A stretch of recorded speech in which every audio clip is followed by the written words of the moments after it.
Tonight, we uncover a language so powerful it was never meant to reach your ears. A system of tones, signs, and whispers passed between cloistered walls, not written in books, but etched into silence.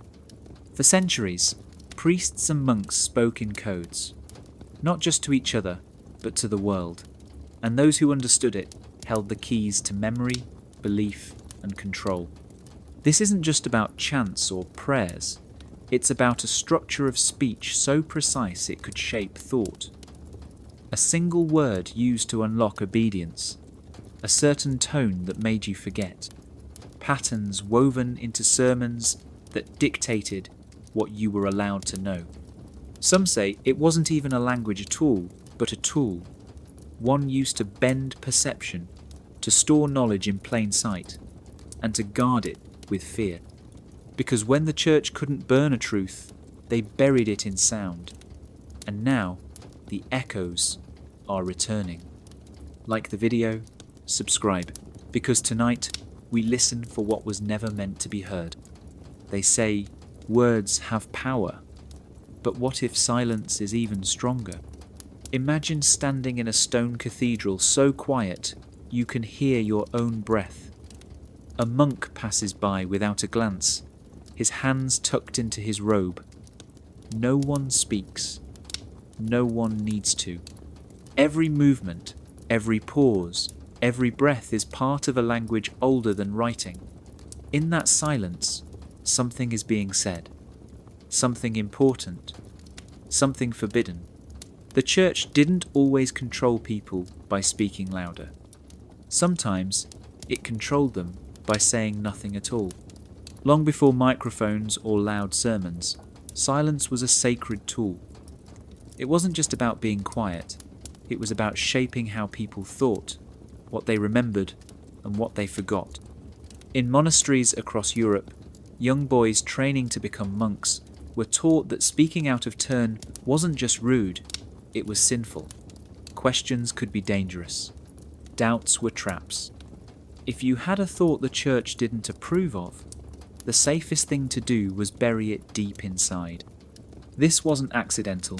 Silence created a space where only one voice mattered, the church's. Everything else faded. And when no one around you is speaking, you start to believe the silence. You start to think it's normal. You stop asking questions. You stop wondering. But in that silence, something else grew. A different kind of language. Monks began developing signs and gestures to communicate without breaking their vows. A flick of the hand meant hunger. 2 fingers across the chest meant prayer. These weren't just random signals. They were part of a secret system, a silent script designed to protect knowledge from those who might misuse it, or worse, those who might understand it. Because in a world where speaking could get you punished, silence became the safest way to carry forbidden truth.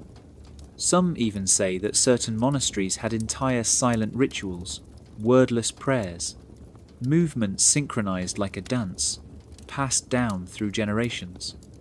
These weren't performances, they were codes, hidden meanings woven into stillness. If you knew the signs, you could read entire conversations from across a cloister without a single sound.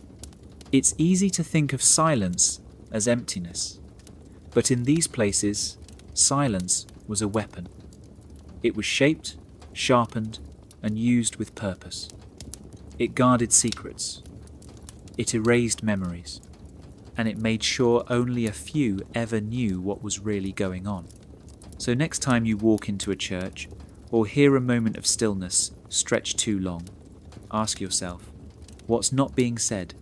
What's hiding in the quiet? Because sometimes silence isn't the absence of language. It's a language the Vatican doesn't want you to hear. There was a time when asking the wrong question could ruin your life. Not because it was loud or rude, just because it was asked. In the world shaped by the medieval church, speech wasn't just communication, it was surveillance. Every word you spoke could be used to measure your loyalty, your faith, even your soul. And if your tone was too sharp, too curious, or just too different, it didn't matter how harmless your question was. It was a sin. The rules weren't written on paper. They were whispered, implied, passed from pulpit to ear, and from monk to student. You learned fast what could be said, and what had to be swallowed. If a priest asked you something during confession, and you hesitated, your silence became suspicious. If you corrected a teacher, even politely, your voice became dangerous. If you spoke a truth not approved by Scripture, you became a threat. Punishments came quietly, but they came. A student might disappear from a monastery overnight. A priest might be transferred, then never heard from again. A family could be denied burial rites because their son had said too much during a sermon. The church didn't need to shout. Everyone already understood the rules. One wrong word, and you were marked. Some languages were more suspect than others. Regional dialects, local phrases, and ancient idioms were slowly phased out. Why? Because they carried meanings the Vatican couldn't control. In their place came Latin, pure, clean, and dead, perfect for saying exactly what the church wanted and nothing more. But even Latin had rules. It wasn't just about the words, it was how you said them. A chant sung with the wrong inflection could be labelled heresy. A homily delivered in a tone too passionate could be seen as prideful. Some priests trained for years not just to speak, but to sound obedient, soft, submissive, controlled. Their voices became tools of the church, shaped like stone columns to hold up the illusion of authority. This wasn't just about keeping order, it was about control. If people couldn't speak freely, they couldn't think freely. If they feared their own voices, they'd start repeating the words given to them. Prayers, verses, confessions, rehearsed lines in a script written centuries before they were born. And over time, speech lost its meaning. Truth became something you whispered in private, if at all. Children learned to lower their voices. Adults learned to listen before they answered. Even laughter could feel like rebellion. So what happens to a world where speech becomes a sin? It doesn't go quiet, it goes careful. Every sentence becomes a risk, every question a test. And in that fear, the real silence begins. But not all voices were silenced forever. Some found new ways to speak. Others learned to listen deeper. And a few remembered what it felt like to say something true, even when it cost them everything. Not all secrets are locked in books. Some are hidden in sounds. In the early days of the church, monks didn't just chant for worship, they chanted to shape reality. Every vowel, every shift in pitch, every breath between syllables had meaning. These weren't random notes. They were chosen carefully, built to move people, to focus minds, to stir something deep inside the soul. But some of these sounds have vanished, not by accident, by design. They're called forbidden phonemes. Strange combinations of letters and tones that once echoed through stone halls, but are now missing from every modern hymn. They weren't erased because they were ugly or useless. They were erased because they worked too well. Imagine a chant that made people feel something they couldn't explain. A vowel shift that made you tear up without knowing why. A tonal phrase that gave you goosebumps in the middle of prayer. Early mystics believed that certain sounds could open the mind, soften the heart, or even blur the line between the physical and spiritual world. And that scared the church. Because if sounds alone could trigger those experiences, then maybe scripture wasn't the only way to connect with the divine. Maybe words didn't matter as much as how they were said. That idea was dangerous.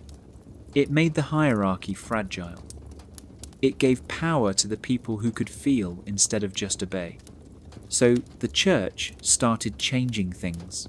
Slowly, carefully, chant books were revised. Monasteries were told to standardize. Some tones were labeled unorthodox. Others were blamed on local superstition. Over time, the strangest vowel combinations disappeared from liturgy altogether. What replaced them were flatter, simpler, more controlled melodies. The chants still sounded beautiful, but the magic was gone. What's even stranger is that fragments of the old phonemes still survive, in desert monasteries, in dusty songbooks with pages missing, in the humming of old men who barely remember the source. Researchers who've studied these fragments say they follow patterns found in ancient Sumerian, Egyptian, even early Eastern languages. Some match the frequencies used in pre-Christian temples. Others align with mathematical ratios found in sacred geometry. It's as if these forbidden phonemes were part of a much older language, one the church didn't invent, one it couldn't fully control. But it did what it could. It buried the sounds under doctrine. It taught priests to chant on safe frequencies. It warned against improvisation. And slowly, it convinced generations that emotion in worship was dangerous, that mystery was a threat, that feeling something deeper meant you were doing it wrong. But the echoes remain. In forgotten corners of Europe, some choirs still practice the old forms. Their songs don't just sound different, they feel different.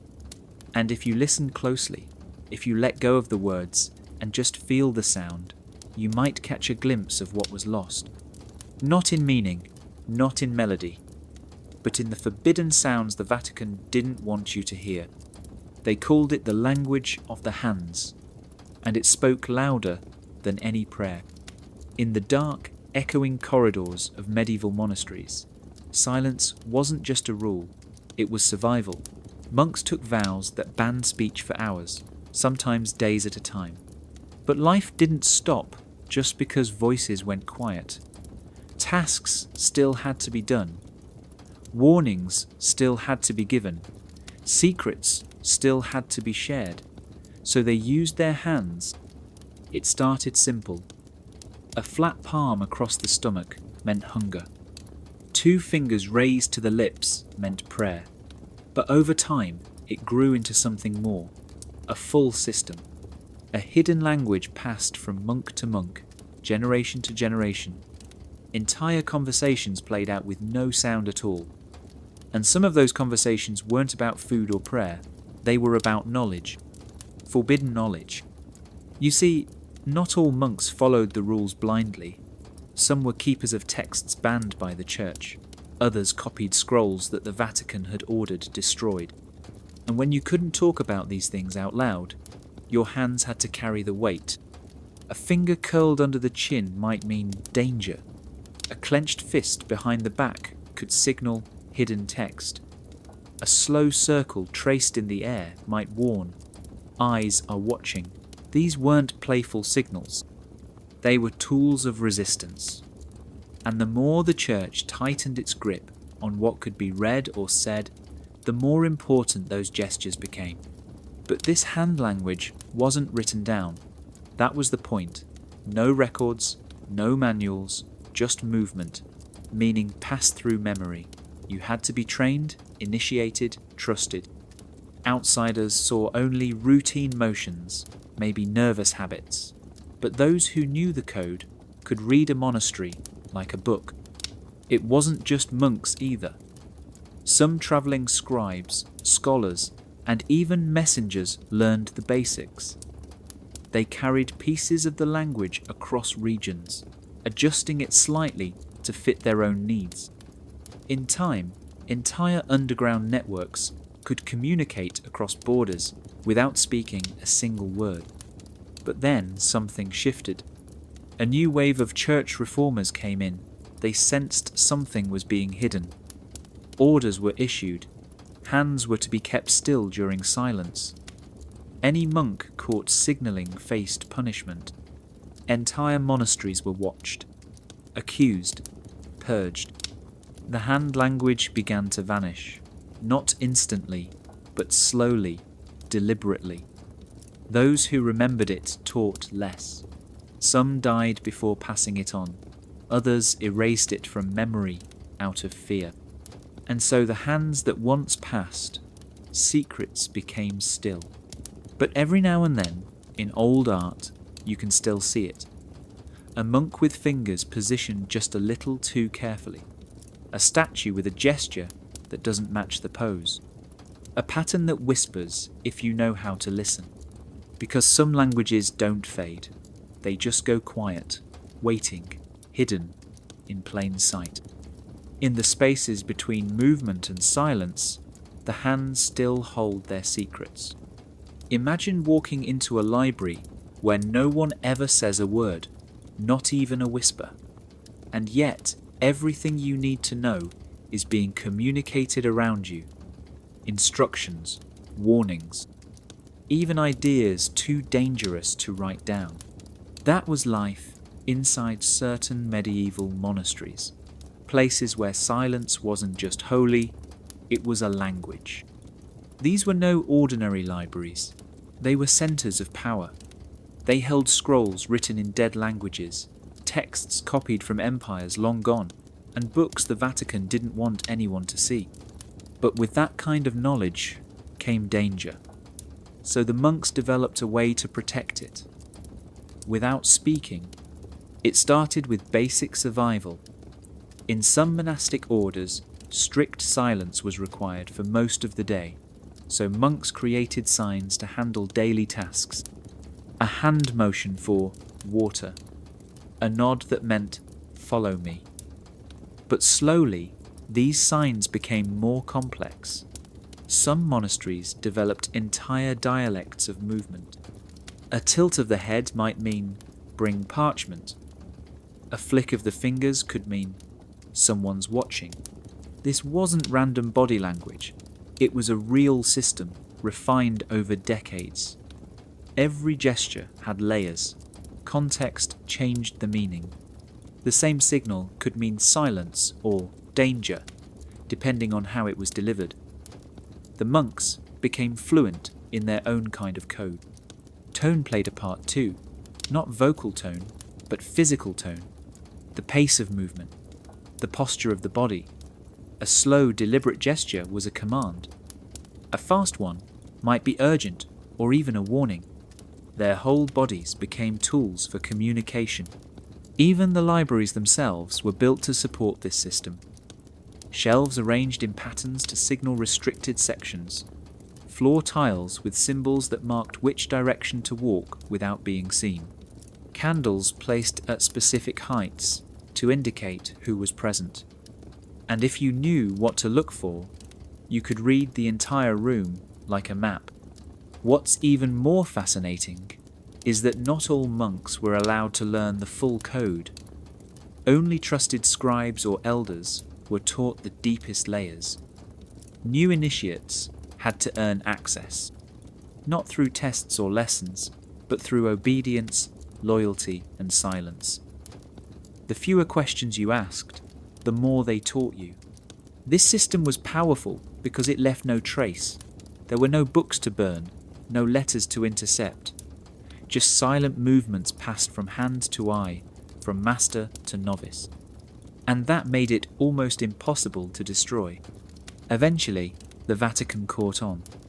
Reforms were made. Monasteries were ordered to simplify.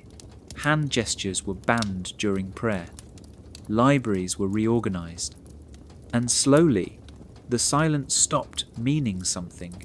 It became just silence again. But, in a few places, the old ways survived. Hidden gestures still show up in ancient wall carvings. Some monks still light candles in patterns no one else understands. And if you stand long enough in the ruins of certain monasteries, you might feel it. the memory of a library that once spoke without words, and the silence that still has something to say. Step into an old cathedral and speak just one word. You'll notice something strange. Your voice doesn't bounce the way it does in other places. It lingers, it stretches. Sometimes it vanishes altogether, and sometimes a single note seems to follow you for far too long. That's not an accident. Some cathedrals weren't just built to look holy. They were built to sound a certain way, to echo in very specific tones, and maybe even to hide things in plain hearing. Inside cloisters, those quiet, covered walkways that run along the edges of old cathedrals, the air seems to hum. Not loudly, but just enough. You might think it's the wind, or the stones settling. But some researchers and sound engineers have discovered something else.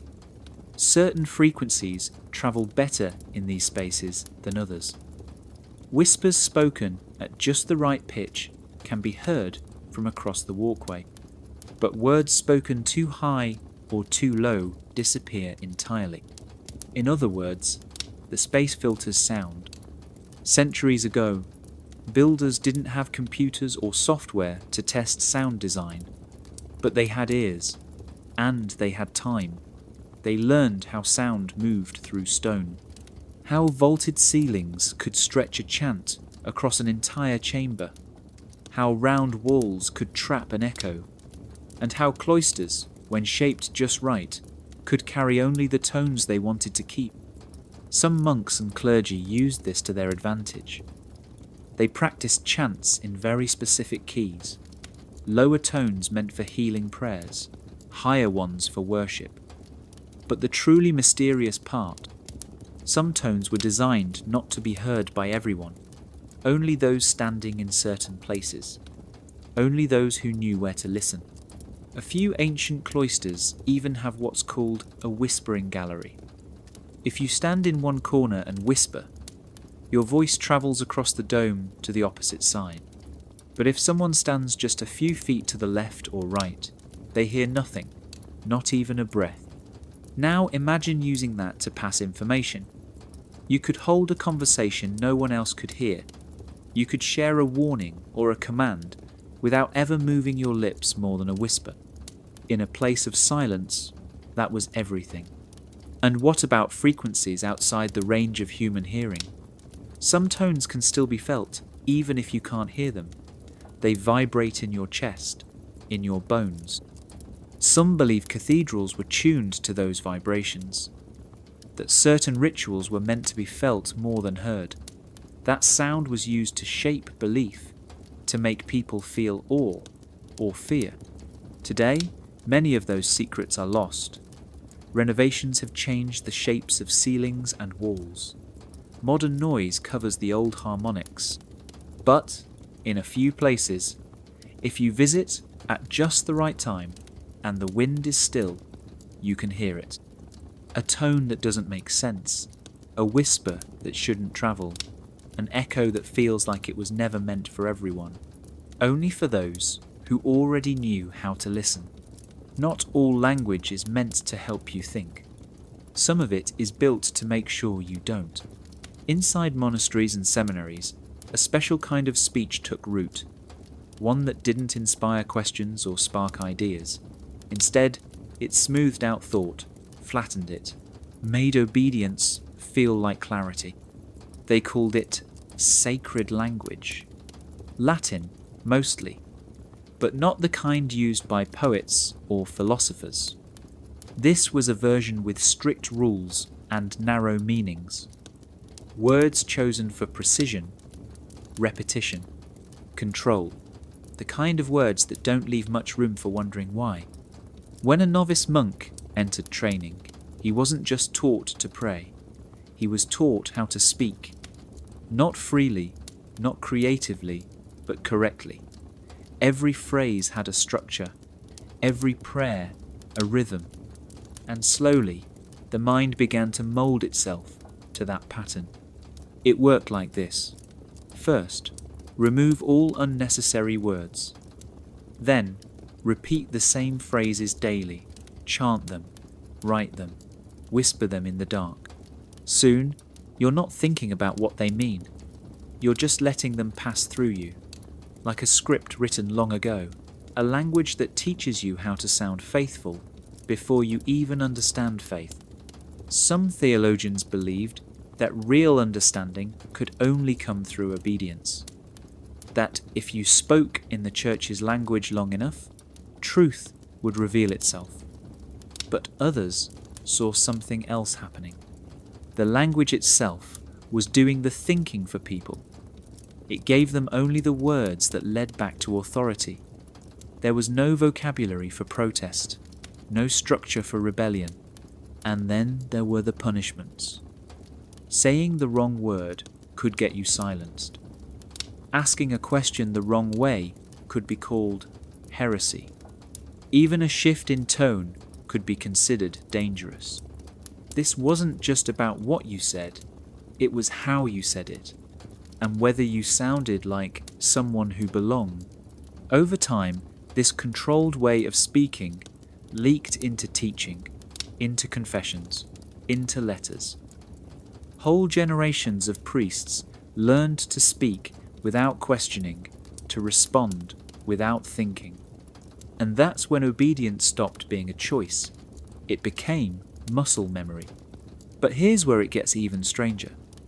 Some ancient languages had built-in ways to express doubt or nuance. They had words that held tension, phrases that invited interpretation, but those were filtered out, replaced by cleaner, sharper lines. Certainty was favoured over curiosity, final answers over open-ended ones. The church didn't just silence people with fire or fear. Sometimes it did it with grammar. Today, you can still hear echoes of that structure in solemn chants, in rigid homilies, in the carefully chosen words of official statements. It sounds holy, it sounds certain, but underneath it carries something deeper, a blueprint for silence. A reminder that the most powerful kind of control doesn't always come from what you're told. Sometimes it's built into how you're taught to speak. They looked like they were just praying, hands folded, heads bowed, eyes lowered. But underneath that calm silence, something else was happening. A secret conversation, one tap at a time. Monks were supposed to be quiet. Some even took vows of silence. But silence didn't mean ignorance. It just meant they had to find new ways to speak, so they created one. A code that lived in fingertips and eyelids. A kind of Morse code hidden inside the rituals of daily devotion. It started with patterns. 1 tap meant yes, 2 taps meant no, 3 could be a warning. Then came longer sequences, finger drumming under robes, thumb rubs against wooden beads, gentle knocks against stone. Each movement carried a meaning, and if you knew the rhythm, you could follow the message. But the real genius was in how they hid it, because monks already knelt in long prayer. They already repeated gestures. They already blinked and bowed and tapped their fingers on books and benches. To outsiders, it looked like nothing more than worship, devotion, habit. But within the monastery walls, it was also a way to share what wasn't allowed. Forbidden texts, contradictions in doctrine, strange dreams, even warnings about spies or coming raids, all passed in silence, through coded touches during meals, blinks during processions, shared glances in the candlelight. Some monasteries took it further. They assigned each finger a letter, developed blink alphabets, even used coughs or subtle throat clears to mark pauses. Over time, it became a second language, one never written down, one you could only learn by trust and repetition. And why would they need such secrecy? Because not all knowledge was welcome. Some books were locked away. some questions too dangerous to ask aloud. And in those moments, silence became a shield, but it also became a prison. So they tapped. They blinked. They invented ways to speak without speaking. Imagine two monks copying scripture at opposite ends of a scriptorium. One wants to signal that a certain line has been altered, but he can't speak, he can't leave his seat. So he starts a rhythm. Tap, pause, tap, tap. The other listens. Blinks once, then twice. The message is received. And a piece of truth passes unseen through a room full of silence. There are even whispers of this system being used to smuggle messages outside the monastery, to rebels, to scholars, to secret networks of preservation. But those stories live mostly in rumour, because no one wrote them down. That was the point. Today, we think of monks as quiet figures in dusty robes, but in reality, they were part of a living network, a web of coded communication hiding in plain sight. Not every prayer was what it seemed. Not every silence was empty. Sometimes, the quietest hands were the ones shouting the loudest, and the world never knew it was listening. It wasn't just a sound, it was a feeling, a shift in your chest, a ripple in your spine. The bell rang, and the world paused. In churches and monasteries across Europe, bells weren't just used to tell time or call for prayer. They were tuned, measured, designed with a purpose deeper than most ever realized. Because certain tones don't just echo, they enter you. They settle in your bones. They change the way you think. Some monks believed that sound could shape the soul, that certain frequencies could open the mind to God, or close it off to doubt. So they experimented. They didn't just build bells to be loud, they built them to be felt. A deep bell would ring before Mass, not just to gather the faithful, but to create a mood. The kind that makes your thoughts slow down, that makes silence feel heavier. It wasn't fear, not exactly. It was something more delicate, a soft pressure that told you to listen, to obey, to surrender. And it worked. People would stop in their tracks. Conversations would end mid-sentence. Even animals went still. The sound filled the air like a presence, a voice too large to argue with. And that's when the rituals began. But here's what most never noticed. Not all bells were the same. Some were designed to ring in specific tones, notes that mimic the natural frequencies of the body of the earth. These tones, when struck just right, can cause real physical effects. Your heart rate lowers, your breathing deepens, your brainwaves shift, not by magic, by resonance. One tone might trigger calm, another might make you feel small, a third might spark awe, so deep it feels holy.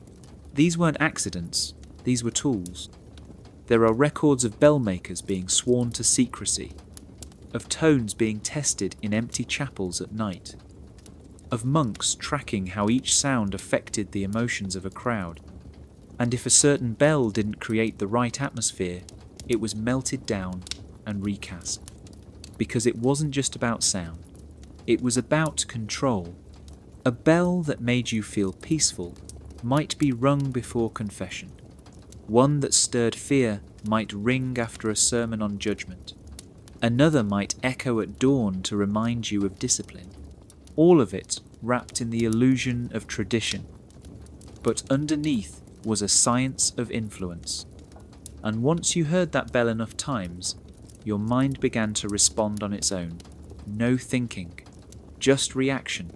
The bell rings, you kneel. The bell rings, you pray. The bell rings, you obey. To this day, some old bells are locked in towers no one climbs, their names forgotten, their tones unrecorded, but their effects live on, in stories, in silence. in the way people still shiver at the sound of a single distant chime. Not all control comes through words. Sometimes it's just a sound, a perfect note, ringing in your soul. It sounds peaceful at first. Slow voices, long notes, no rhythm, no beat, just floating tones, rising and falling like breath. Gregorian chant, the sound of ancient worship. But behind its calm beauty, there was something else, something calculated. These chants weren't just made to honour God. They were designed to shape people. Monks didn't sing whatever they wanted. Every tone was chosen, every phrase repeated just enough times to sink in. These melodies were stripped of emotion, of drama, of anything that might make you think for yourself, and that was the point. Gregorian chant flattens you.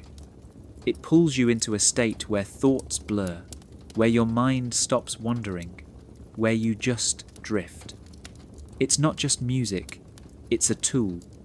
Sound scientists today call it psychoacoustics, the way sound changes the brain, and the Vatican mastered it long before anyone knew the word. Certain frequencies, like those found in chant, lower your brain waves. They slow you down. They relax your muscles. They make you more open to suggestion. In other words, easier to lead, easier to mould, easier to silence. And in medieval times, silence was obedience. Monks chanted for hours every day, not just to praise, but to train themselves. Chant helped erase doubt, emotion, even identity. When you chant, your voice blends with others. You lose yourself in the group, you don't ask questions, you follow the line, you stay in tune. Some monasteries even banned harmonies, too emotional, too individual. They wanted unison, one voice, one sound, one mind. And when the people came to hear it, they didn't just listen, they felt it. That same psychoacoustic wave washed over them too. Chant filled the cathedral, bounced off high stone walls, wrapped around you like a spell, a soft cage made of sound. There are stories of people falling into trances during chant, of visions, of deep calm. But what's rarely talked about is how these experiences made them more loyal, more afraid to speak out, more tied to the structure that gave them that feeling. Because if the chant could bring peace, maybe disobedience would take it away. Some researchers now believe that chant was one of the Church's earliest forms of mind control, a way to calm the masses without touching them, to humble without force, to teach submission wrapped in melody. Today, people play Gregorian chant to relax, to study, to sleep. But back then, it wasn't just background noise, it was the heartbeat of a system. A sound that trained generations to kneel, to whisper, to believe. It's beautiful. It's haunting. And it was never just music. For over 1,000 years, the Church held its grip on a language that almost no one spoke, Latin. Not the Latin of Roman soldiers or poets, but a twisted, frozen version, used only behind stone walls and stained glass. The people called it sacred, but to many it was a cage, a code designed to keep knowledge locked away. Imagine walking into a church and hearing words you can't understand. Every prayer, every warning, every verse spoken in a language older than your grandfather's grandfather. You sit, you listen, you nod. But deep down, you don't know what's being said. That was the point. Latin made sure the priests were the only ones who truly knew what was going on. It turned the Bible into a secret, turned sermons into riddles, turned faith into something you had to borrow from someone else. You couldn't read it. You couldn't question it. You just had to trust the man in robes who said he could. And here's the part that gets strange. The church didn't just preserve Latin, they reshaped it. Words were changed, meanings blurred. Old Roman terms were twisted into new religious ones. A word that once meant breath might now mean spirit. A phrase that meant life could now mean suffering. The language didn't just carry meaning, it hid it. Some say this wasn't by accident, because if you control the language, you control the thought. If you control the thought, you control belief.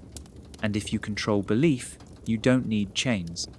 Priests were trained not just to read Latin, but to speak it in a very specific way, with a tone, a rhythm, a pace that lulled listeners into silence.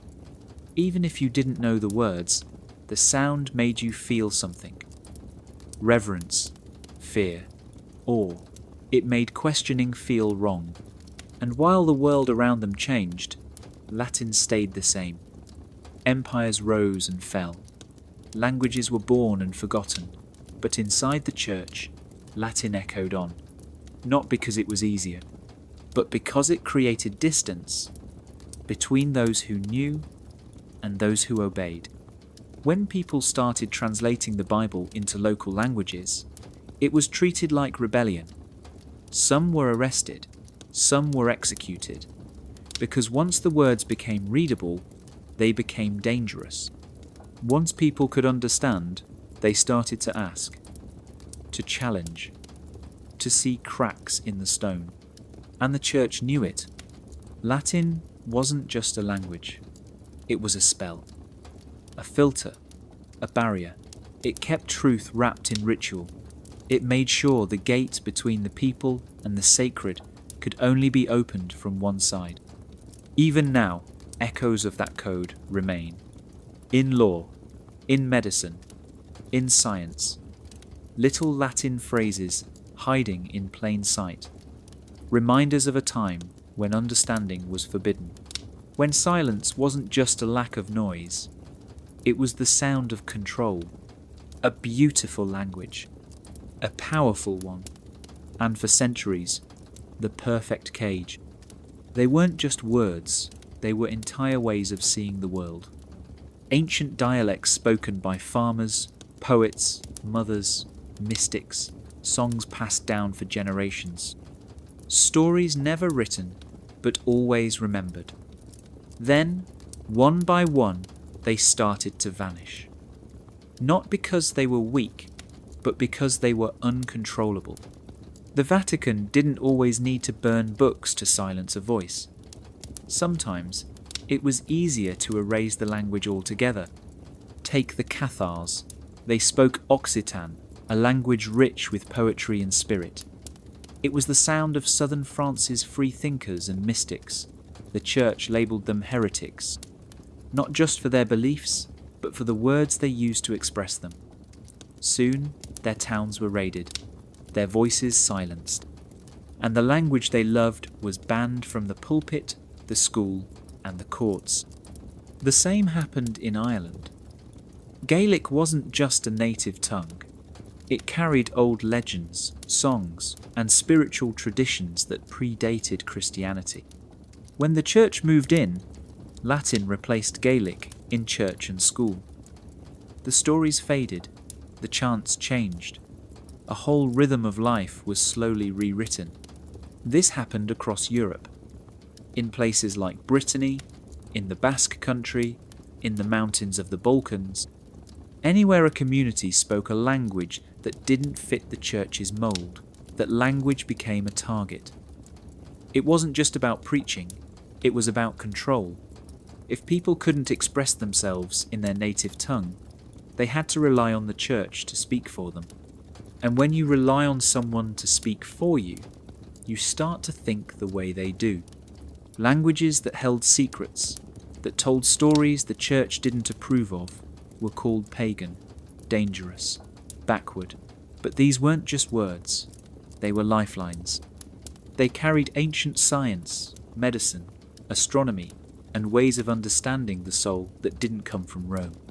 so the church replaced them, step by step, first in the Mass, then in law, then in daily life. People were told their language was a sin, that speaking it meant defying God. Children were punished for using their native words in school. Parents stopped teaching them, and slowly the voices went quiet. Not with a scream, but with a silence. By the time anyone noticed, dozens of languages were gone, not just dead, but erased. Not because they stopped being useful, but because they were too powerful, too unpredictable, too free. Today, we talk about endangered languages, like they're part of nature, but many of them didn't die on their own.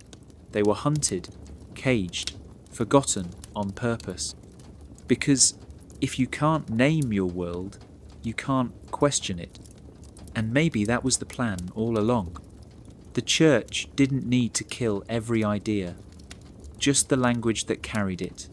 Without words, there's no resistance, no memory, no future, just silence. And in that silence, only one voice remained. Not all heresy came with fire and rebellion. Some of it came as a single word, spoken softly, written in a margin, whispered between students or monks. Words that didn't scream blasphemy, but questioned just enough to cause concern. And in the eyes of the church, that was enough. The first banned words weren't random. They were chosen carefully. Not because they were evil, but because they opened doors. Doors the Vatican wanted closed.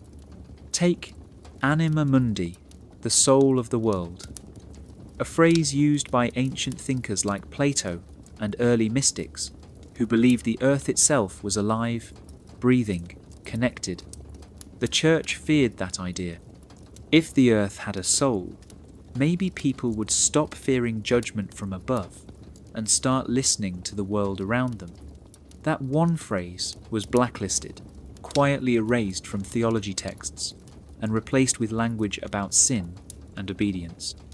Then there was aeon, a word used by early Christians to describe spiritual beings or timeless realms, but it didn't fit the neat hierarchy the church needed. It was too fluid, too abstract, too hard to pin down, so it became heretical, Gnostic, dangerous. Even the word question could be a problem if used in the wrong way. In the early monasteries, to question was noble. Debate was part of learning, but as church authority grew, questioning became rebellion. A student asking why certain books were missing from the library, or why certain saints weren't mentioned in newer scrolls, could be labelled a threat. So the language shifted, slowly, silently. Words like logos, which once meant divine wisdom, were narrowed in meaning, wrapped in church-approved definitions. Phrases like as above, so below, were ripped from sacred geometry and painted as occult. Even innocent words like light and knowing took on restricted meanings. And entire languages weren't safe either. Syriac, Coptic, even early forms of Hebrew and Aramaic. They carried alternative versions of scripture, hidden meanings, variations the church didn't want spreading. So those words, those dialects, were sidelined, not with swords, but with silence. Books that used these terms were locked away. The words weren't debated, they were removed. Libraries purged them, teachers avoided them, and over time, generations forgot they ever existed. But here's the twist. The danger wasn't in what these words said, it was in what they allowed people to think. The Vatican feared language that gave people freedom to interpret, to feel, to discover, because that kind of language made people less dependent on the church's version of truth. And that's what censorship really was. Not just about control, but about memory. If no one remembers a word, No one remembers the idea it carried. So when we talk about forbidden speech, we're not just talking about blasphemy. We're talking about a war on imagination, on perspective, on thought itself. The first words banned weren't loud. They were quiet, curious, and maybe that's why they were seen as the most dangerous of all. There's something strange about how sacred texts are written. The sentences don't flow like normal speech. They feel heavy, final, like there's no room to argue. And that's not a mistake. That's design. In the ancient world, language was flexible. People spoke in metaphors, stories, even riddles. It helped them think deeper, ask questions. But when the church started shaping its own texts, something changed. The structure of the sentences started to shift. They became strict, commanding, more like laws than thoughts. Instead of perhaps or maybe, we started seeing phrases like, "it is written," or "it shall be." No debate, no wiggle room, just certainty. This kind of language does something to the brain. It doesn't invite you to think, it tells you what to think. And when every sacred sentence ends like a full stop, no questions allowed, your mind learns to stop questioning too. Monks were trained to write and copy texts in a very specific way. Not just the words, but the rhythm. Sentences were built to echo authority, long, solemn, and structured like a chain of command. Subject. Verb, obedience. Every clause wrapped in hierarchy. God above man, priest above people, knowledge above doubt. Even prayers were carefully structured. The opening always addressed a higher power. The middle always acknowledged weakness or sin, and the end always begged for mercy. That pattern taught people where they stood, below, always below. It didn't stop with Latin. When sacred texts were translated into local languages, the same patterns were kept. The church made sure of it. The grammar had to feel ancient, untouchable. So even if you could read it in your own tongue, it still felt like something you weren't supposed to question.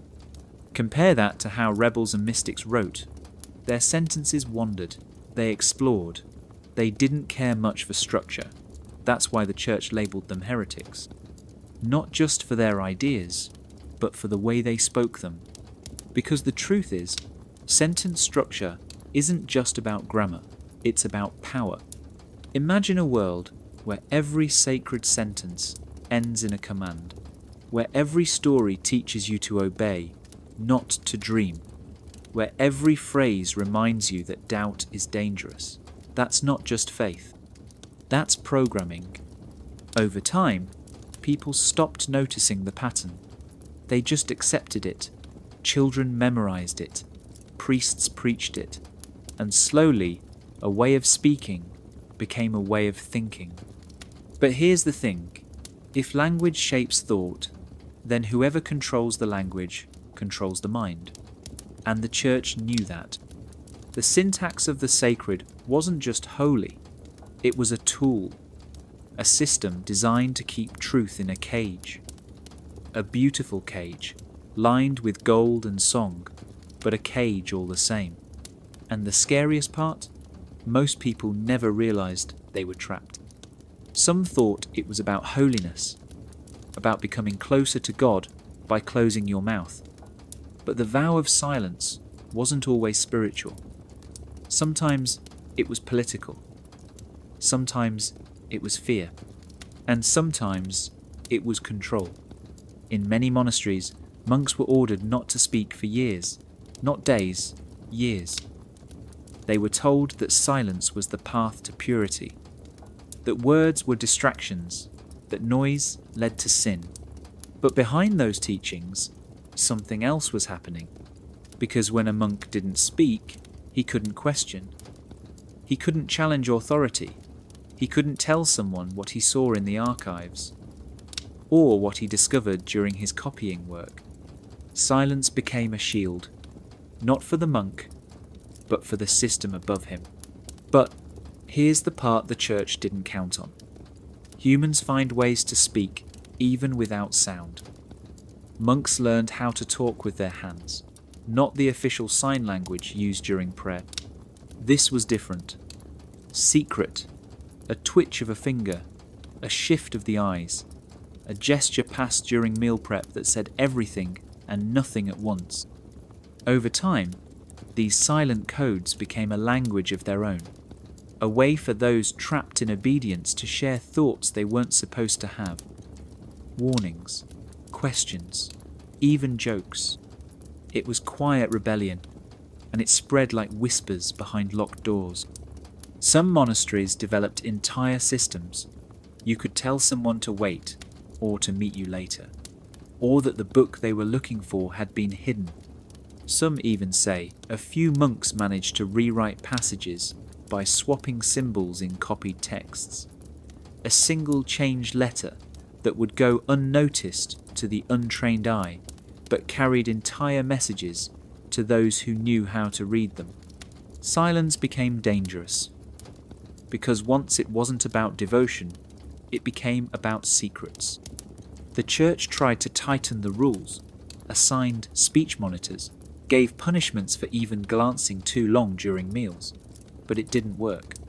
You can't erase the human need to connect. And when people aren't allowed to speak freely, they get creative. Some monks started using rhythmic movements while walking. The way they turned corners, the way they paused, it was a kind of Morse code of the body. Some blinked in patterns. Some tapped on stone walls at night. A monastery could look quiet, peaceful, holy, but underneath the silence, ideas were moving. It's easy to think of vows of silence as beautiful, as sacred, but the truth is more complicated. For some it was torture, for others it was a prison, but for the clever ones it was a door, a way to speak truths without ever opening their mouths. And that's what made it so powerful, not just the silence itself, but what lived inside it, what moved through it, what refused to die in it, because sometimes the loudest voices in history never said a word. There was a time when certain words were seen as sacred, not just for prayer, but for power. Power to heal, power to summon, power to shift reality in ways we no longer understand. These weren't just chants, they were formulas. Spoken codes passed from one generation to the next, carefully guarded by healers, midwives, mystics, and monks. But something changed, and fast. The church didn't like what it couldn't control, and language was getting away from them. People in the villages would whisper strange words into cups of water to cure fevers. They'd murmur syllables older than Latin into the ears of the dying. They called on ancient names for protection that never appeared in the Bible. And sometimes those words worked, not always, but enough to make the clergy nervous. Because if people believed a healer's words could drive out a sickness, what did that say about the priest's sermon? If someone used a chant that wasn't church approved and still got results, whose power did that prove? That's when the purge began.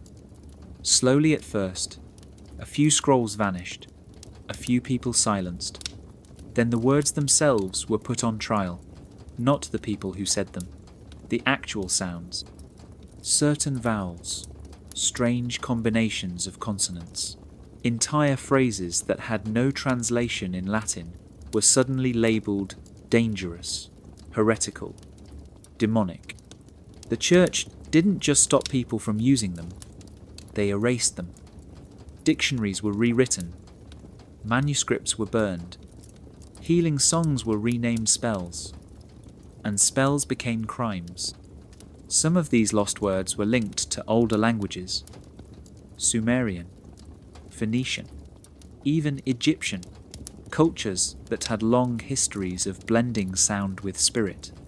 Words weren't just tools, they were alive, and the church wanted them dead. In exorcism rituals, priests were taught to recognize certain unclean words. If a possessed person spoke in a lost tongue, the priest would declare it evidence of demonic presence. Even if the language came from a forgotten tribe or a pre-Christian tradition of healing, if the church didn't create it, they called it cursed. But here's what no one talks about. Some of the forbidden words were once used by early Christian sects. Groups that existed before Rome took full control of the faith, groups that believed in healing with breath, in chanting with intention, in speaking names too sacred to write down. The church had to make a choice: let those traditions survive, or bury them so deep no one would ever know they existed. They chose to bury. Linguistic exorcism wasn't just about demons, it was about domination. If you control what people are allowed to say, you control what they're allowed to think. And if you erase a word completely, you erase the idea behind it. But words have a strange way of surviving. Echoes of those ancient sounds still show up in lullabies, in nursery rhymes, in the margins of old books. The church tried to kill the language of power. But somewhere, in a whisper or a hum, it's still breathing. They say the most dangerous books are the ones no one's allowed to read. But what if the most dangerous book wasn't even a book at all? Just a list of words. Words that couldn't be spoken out loud. Words only a handful of people in the world were ever taught to understand. This was the sacred lexicon. And it wasn't just secret, it was sacred, hidden in plain sight, protected by ritual, shielded by silence. Whispers from inside the Vatican talk about a language older than Latin, a tongue made of layered meanings, tones, and sounds that could bypass logic and hit the soul directly. Only certain cardinals and high-ranking clergy were initiated into its use. It wasn't written down in libraries, it was passed by memory, rehearsed in candlelight, spoken only in the safest of places, and only in front of those who had taken the vow. The sacred lexicon wasn't designed for everyday prayers. It wasn't used for confessions or blessings. It was reserved for moments that mattered most. Deathbed rites, where a soul teetered on the edge. Secret councils where ancient truths were discussed. Hidden vaults that required not just a key, but a word that could unlock more than just stone. Most people think language is just a tool. But to the keepers of the sacred lexicon, language was more like fire, beautiful, powerful, but deadly in the wrong hands. That's why every word in this hidden vocabulary was layered with danger. One wrong syllable, and the meaning shifted. One breath too shallow, and it broke the spell.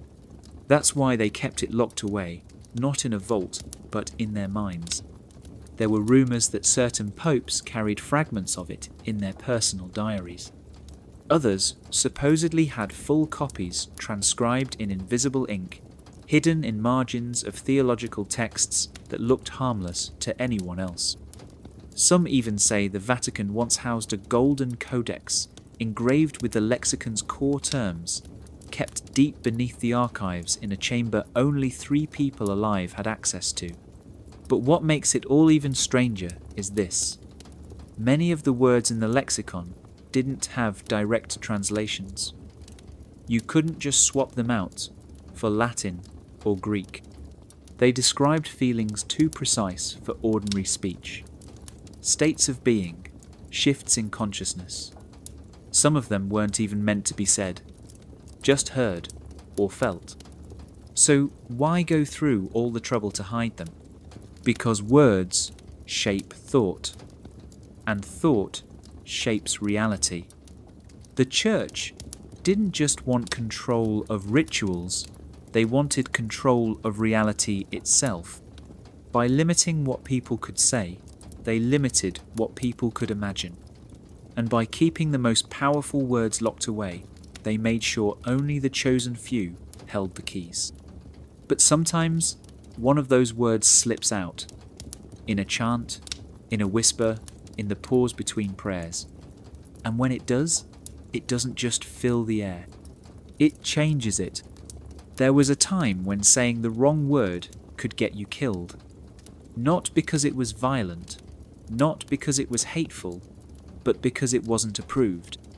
During the height of the Inquisition, most people think of burning heretics or torturing scientists. But there was another, quieter war going on.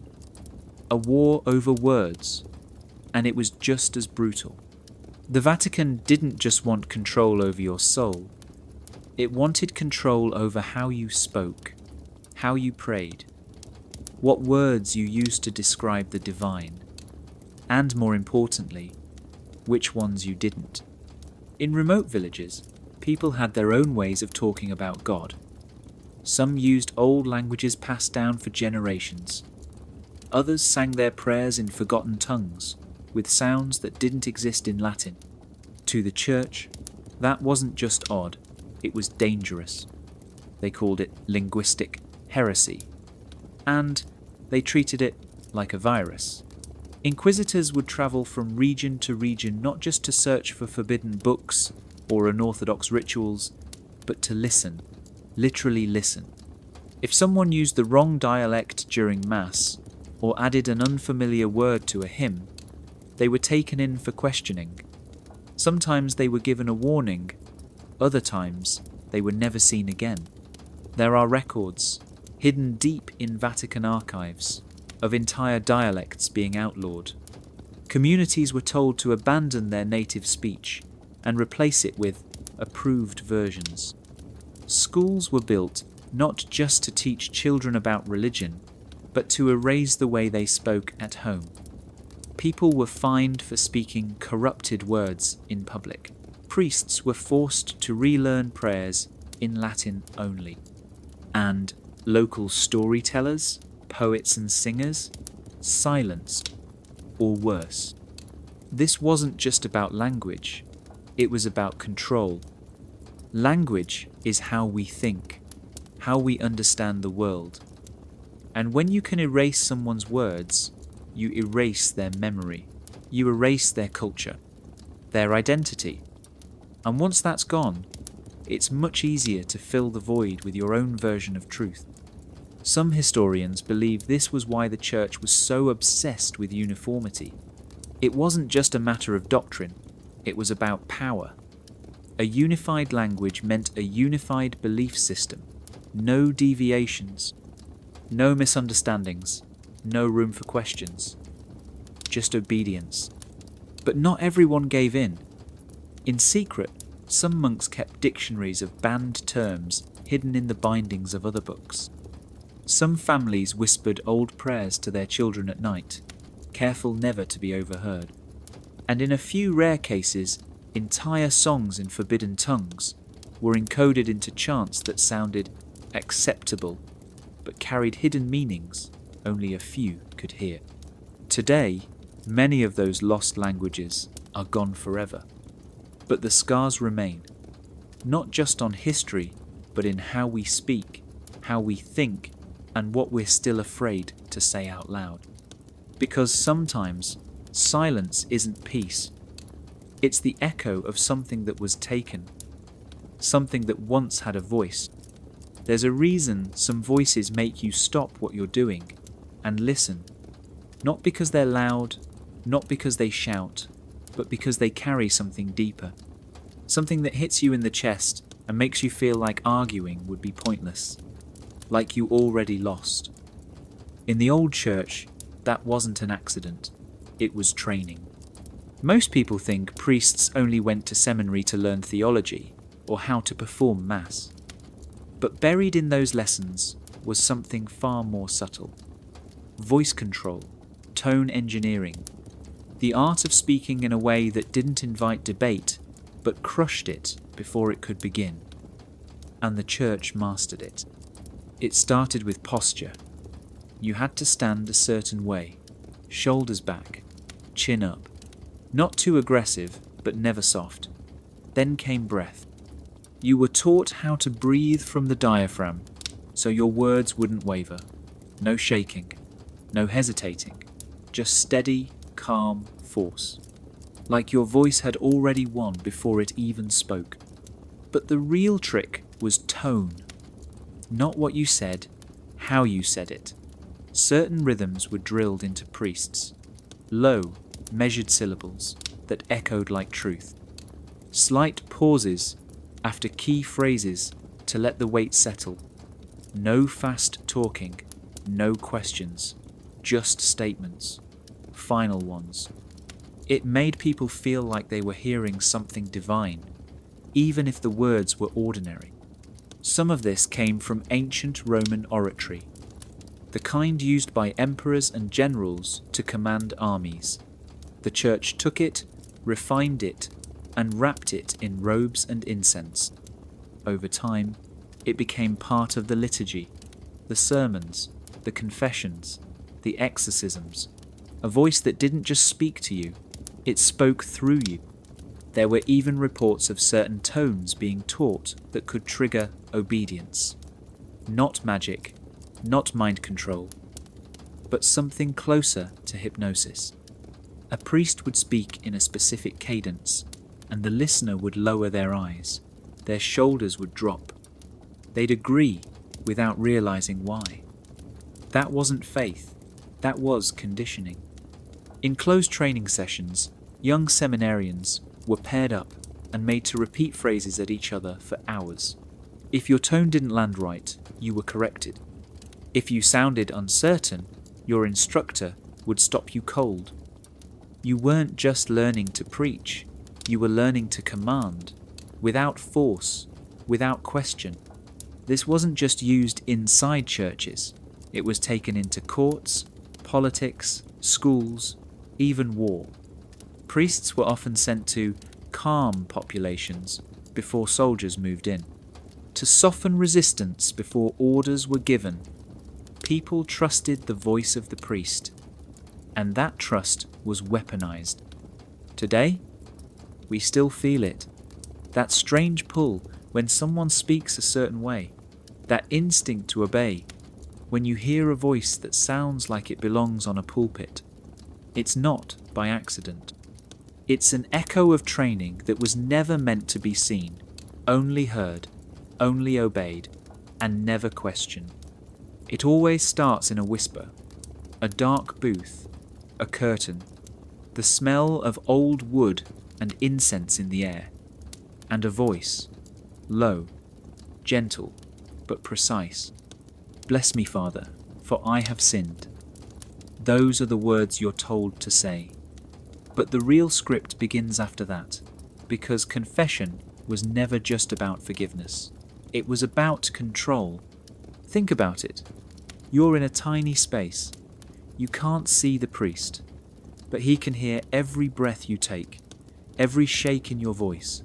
You're told to tell him your worst secrets, the things you've hidden from everyone else. And you do it, not because you trust him, but because the church trained you to since childhood. What most people don't realize is how rehearsed the entire ritual is. The questions aren't random. They follow a structure, a pattern, not to understand you, but to reshape you. The priest doesn't just ask what you did, he asks how many times, when, with who. Then he repeats it back to you, slowly, with emphasis. You don't even notice that the more you listen, the smaller you feel. It's not just a conversation, it's a script, and you're being rewritten. Some confessions were hours long, not because the person had so many sins, but because the questions were designed to break them down, to reorder their thoughts. Over time, people didn't just confess sins. They started to confess feelings, doubts, dreams, and those too were labelled dangerous. The priest would say, "That thought comes from pride," or "that desire is not of God." And the more you heard it, the more you started to believe it. Whispers were key. You weren't allowed to speak loud. Everything had to stay quiet. Intimate, almost hypnotic. There's something about whispering your shame that makes it sink deeper. And when the priest whispers back, his words feel like truth, like commands, not just advice. And then there's the repetition. Certain prayers you had to say over and over again. 10 Hail Marys, 5 Our Fathers. But why that many? Why repeat the same phrase again and again? Because repetition is how the brain rewires itself. It's how mantras work, how chants work. You're not just apologizing, you're reprogramming. In some older monasteries, they kept logs, not of names, but of sins confessed most often, patterns, trends, weaknesses, and those patterns were shared, used to tailor sermons, shape teachings, even decide what books were allowed in that region. Confession wasn't private. It was data. Now imagine doing this every week, every month, for your whole life, being asked the same types of questions, whispering the same regrets, hearing the same instructions. Over time, you don't need the priest to tell you what's wrong. You start to correct yourself before you even act. That's not forgiveness. That's programming. The church didn't need to spy on you. They just waited for you to come tell them everything. And you did. Whisper by whisper. Until your voice wasn't yours anymore. You were never meant to notice it. The tiny mark in the corner of the page. A curl of ink that looks like nothing. A strange dot pattern hiding near the edge of a letter. Most people thought it was decoration. Or just a mistake. But it wasn't. It was a message. And once you learned to see it, you realized the margins were never empty. They were loud. In ancient manuscripts copied by monks, there were rules. The main text had to be perfect. Word for word, no changes, no additions. But the edges of the page? That was another story. That's where the whispers lived. Marginalia, strange symbols, personal glyphs, silent grammar that only a few were trained to read. The real knowledge wasn't in the lines, it was around them. This system of hidden language wasn't taught in any school. It was passed quietly, from one scribe to another, a secret handshake in ink. One symbol might mean, "This passage is corrupted." Another might say, "There is a deeper meaning." Some were warnings, others were jokes, but the most important ones held forbidden ideas, scientific insights, alternative interpretations, clues to books that had been banned, all disguised as meaningless squiggles. The trick was making it look like nothing, a faded mark, a strange flourish, a finger smudge that just happened to form a certain shape. If you didn't know what to look for, you'd flip right past it. But if you did, it was like unlocking another layer of reality. Some marginalia even had their own grammar. You could combine certain marks to create new meanings. A circle with a line through it might mean hidden truth. Add a curved mark below, and it becomes truth buried by the church. These weren't just drawings, they were sentences, but silent ones, invisible unless you knew the code. And it wasn't random. These marks showed up in manuscripts across different countries, different centuries. That means the code travelled. It was being shared, hidden inside the very texts the church thought it had purified. While the Vatican was burning books, some scribes were saving their ideas, not by copying them directly, but by encoding them in symbols too obscure to draw suspicion. There are even stories of entire libraries where these symbols were used as a map. You'd read a page and spot a glyph, then go to a different book with the same mark. Follow the trail, piece by piece, until a hidden idea came together, not in one book, but across 20. That was the genius of it. No single volume held the full message. You had to chase it. The church couldn't ban what it couldn't detect, and for a long time they didn't see it. But when they finally did, the response was brutal. Books were scraped clean, margins trimmed, scribes interrogated. But even now, in some forgotten libraries and private collections, the marks remain, silent, patient, waiting for someone to finally read the words that were never written. There are words that don't mean anything until you say them a certain way. Not louder, not faster, just tuned, like striking a specific key on an ancient piano. The note is hidden until it's hit just right. And for centuries, the Vatican guarded those notes with everything it had. In some of the oldest liturgical texts, there are lines that seem incomplete. The sentence is there, the grammar is correct, but something feels off. That's because the words were never meant to be read silently. They were designed to be spoken, and not just by anyone, only by those who had been trained. Because if the tone wasn't exact, the meaning stayed locked. This was called the phonetic key, a vocal technique passed down through secret instruction. To the untrained ear, the phrase sounded ordinary, but to someone who knew what to listen for, it unlocked a second layer, a hidden intention, almost like a vocal password. Say it wrong, and it's just scripture. Say it right, and suddenly it's an invocation, a signal, or even a command. The idea came from the belief that sound had power. Not just symbolic power, but actual force. The kind that could calm a crowd, or control a mind. Monks spent years learning how to shape their voice around these tones.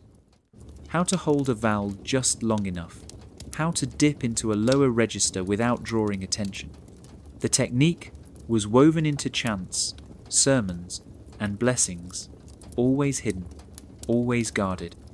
There are stories of visitors attending Mass and feeling something strange. They couldn't explain it. The words were Latin, the meaning was religious, but the feeling was something else. A sensation like fog entering the brain, like falling into agreement without understanding why. That was the phonetic key at work, not forcing belief, but nudging it. And it wasn't always spiritual.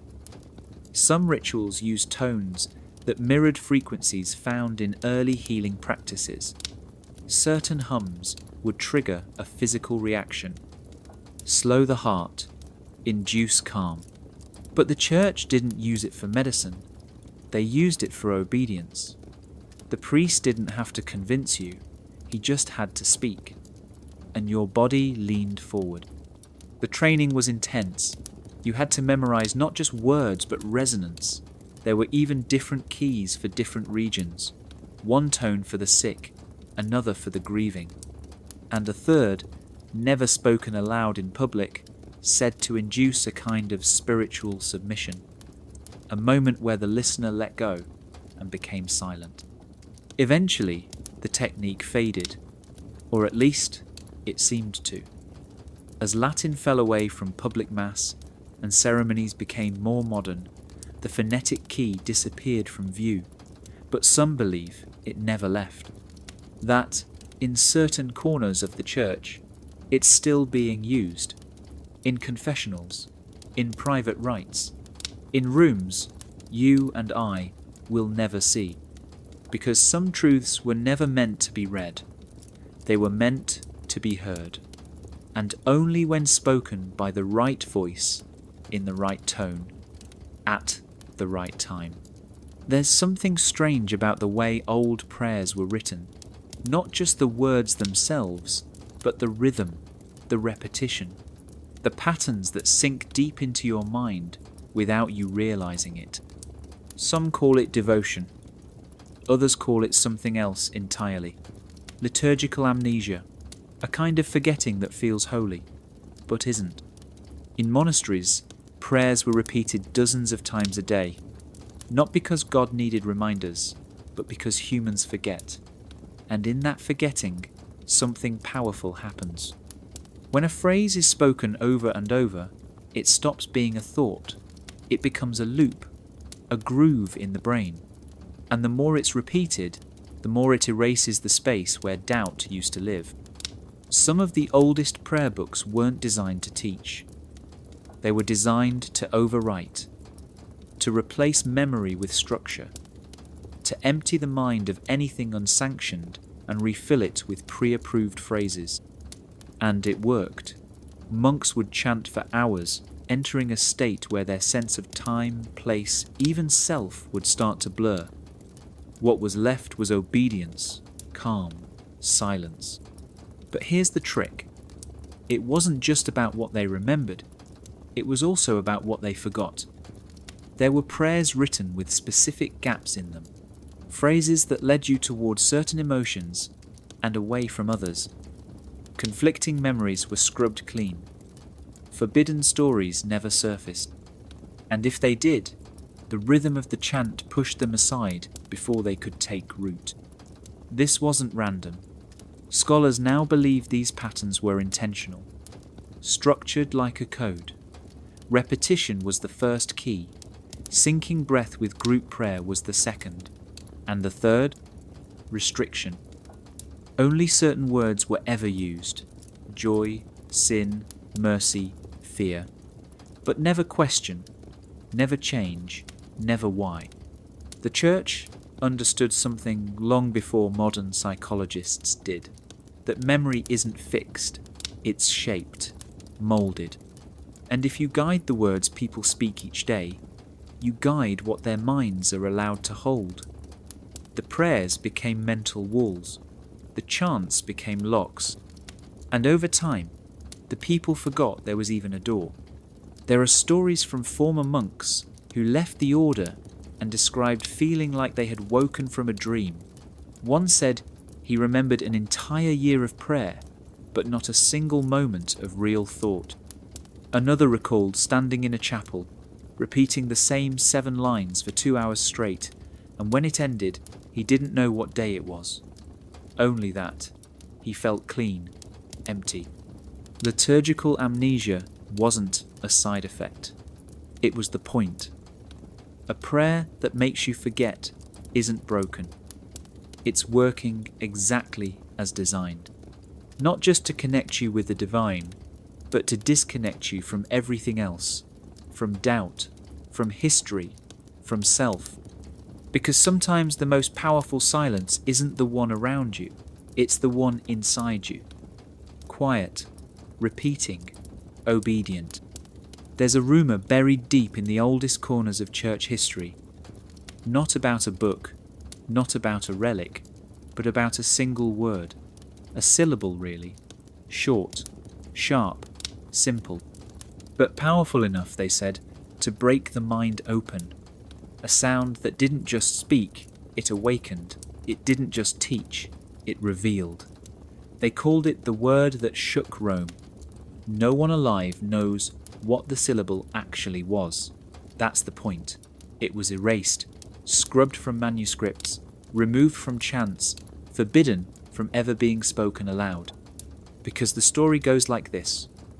Once, long ago, a monk found it, hidden in the margin of an ancient manuscript buried deep in the Vatican's archives. He whispered it, and then everything changed. He didn't fall to the ground screaming. He didn't go blind or mad, at least not at first. But something shifted behind his eyes. He stopped following orders, stopped praying. He began speaking in languages no one had taught him, remembering things he'd never learned, describing images of places he had never seen, and he wouldn't stop saying the word, over and over, not as a name, not as a prayer, but like a key. The church called it blasphemy, said it was a demon's trick.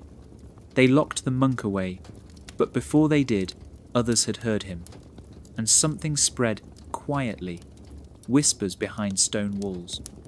A kind of fever, not of the body, but of the mind. People started seeing patterns they hadn't noticed before, began questioning things that had always seemed certain: authority, scripture, time. The Vatican acted fast. A decree was issued, not against books or gospels, but against a sound, a syllable. The official document never named it, only called it the utterance. The penalty for repeating it was excommunication. For recording it, death. Some say they didn't just ban the word, they purged every monk who had ever heard it, burned not just texts, but memories. But the strangest part, the word didn't disappear, not completely. There are clues left in old songs, in margins of illuminated manuscripts where a single letter is scratched out or painted over. In cathedrals, where the acoustics seem designed for a note that is no longer sung, as if something once echoed there and then went silent. Some fringe researchers think the word wasn't a curse at all, that it was a trigger, like lighting a match in a room full of gas. It didn't cause madness, it unlocked it. Not in the sense of insanity, but in the sense of remembering too much too fast, like flooding your mind with something ancient, something you weren't supposed to recall. What kind of word could do that? Could shake an empire known for silencing dissent? Could force the church to erase it so completely they pretended it never existed? We don't know. But sometimes, forgetting is the only proof that something was once real. Because silence like that isn't natural. It's built, maintained, and guarded. Whatever the word was, they feared it enough to bury it in history's deepest vault. Which means maybe the real question isn't what the word was. It's what it made people remember. There were monasteries no one talked about. Not because they were unknown, but because they were known too well by the wrong people. Hidden deep in mountains or tucked inside ruined abbeys, these places didn't train monks in copying scripture or baking bread. They trained them in sound. Not music, not chant, something stranger, something sharper. These were the secret schools of sound. The monks who entered didn't come from high-ranking families. They were chosen, quiet ones, listeners, boys who could pick out the pitch of a bell blindfolded or hum a tune perfectly after hearing it once. They were pulled from normal monasteries without explanation. One day they were there. The next they were gone. Officially transferred, unofficially erased. Inside these schools, the rules changed. Silence wasn't just a practice, it was protection. The walls were thick, the windows small, every sound inside was deliberate. Bells tuned to impossible frequencies, floors that hummed when walked across. Even the halls were shaped to bend echoes in unnatural ways. And the training, it wasn't about what sounds were made. It was about how to use them. Tonal mapping, that's what they called it. Mapping not places, but minds. Certain notes could shift your mood, others could help you remember things, or forget them. There were tones that made the hairs on your arms stand up, some that made you feel calm for no reason. And if you knew how to layer them, combine pitch, rhythm, silence, you could change what someone thought, or felt, or feared. One monk described it like learning how to speak to the nervous system directly, not with words, with frequencies. Another claimed that sound was never meant to be heard, just felt. That our ears weren't the target, our minds were. The schools didn't just teach this, they perfected it, over generations. And the most skilled monks didn't perform in churches, they worked in shadows, assigned to cathedrals, councils, confessions, even battlefield tents, wherever influence was needed. Some say the Vatican denied these schools ever existed, but old records hint otherwise. mysterious symbols found in margins of forgotten manuscripts, sketches of spiral diagrams next to sheet music, letters between bishops warning of tonal contagion during sermons, even rumours of experiments where a single note made entire crowds weep without knowing why. But the strangest thing? These monks never spoke of what they did, even after they left. Some took vows of silence for life, not because they had to, because they were afraid of what might happen if they said the wrong thing.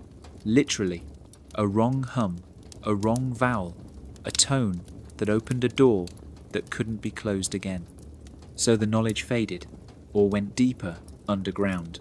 Some believe fragments survived in plain sight, in the way certain prayers are sung, in the strange calm that washes over you in old cathedrals, in that feeling like someone's whispering right behind you when no one's there. Because maybe sound was never just sound. Maybe it was always a weapon, a key, a code, and somewhere, someone still knows how to use it. There are stories buried in dusty monastery ledgers, strange notations in the margins, records of monks who didn't just sing, they vibrated reality. Their chants weren't for worship alone, they were tools, frequencies so exact they could shift how someone felt, or saw, or even remembered. It started with harmonics, not just notes stacked together. These were overtones layered with almost inhuman precision. A single monk would hum a tone, and others would fold in layers on top, building something more than music. Visitors described it as feeling like the room itself was breathing. One account from a Venetian trader claimed he couldn't stand for most of the chant, not out of fear or pain, but because his legs simply stopped responding, like the sound had hijacked his body. In another monastery, a nobleman left early from a service, and later said the choir made him cry uncontrollably, though he didn't understand the words. He wasn't even religious. He said the sound bent time, that the space between each second stretched and folded. He swore he saw the face of someone he'd lost 20 years before. Just for a second, just in the corner of the room. The monks themselves said little. They claimed the chants were divine, a gift. But hidden among their writings were diagrams of frequency spirals, mathematical ratios scrawled in ink that looked more like scientific schematics than prayers. One passage warned not to perform a certain harmonic structure without grounding the space with bells. Another mentioned temporary displacements of will. Some believe they stumbled onto a truth the church tried to hide. That sound, pure, precise sound, could shift consciousness, not metaphorically, literally. These weren't hallucinations or tricks. These were engineered experiences, like tuning the mind like an instrument. And once tuned, people became more obedient, more open, or more broken, depending on the intent. There were reports of monks being transferred suddenly after chants went wrong. One choir in northern France was disbanded after multiple townspeople fell sick during evening prayers. Locals blamed it on mould. But witnesses described hearing a tone that made their vision flicker. Some claimed to see strange patterns in the air. One even said he heard voices in his head, repeating the same phrase, but in a language he didn't know. And then there were the chants that no one was allowed to write down, passed orally, performed in locked chapels, no visitors, no scribes. Just rows of men singing into darkness, their eyes closed, their bodies still.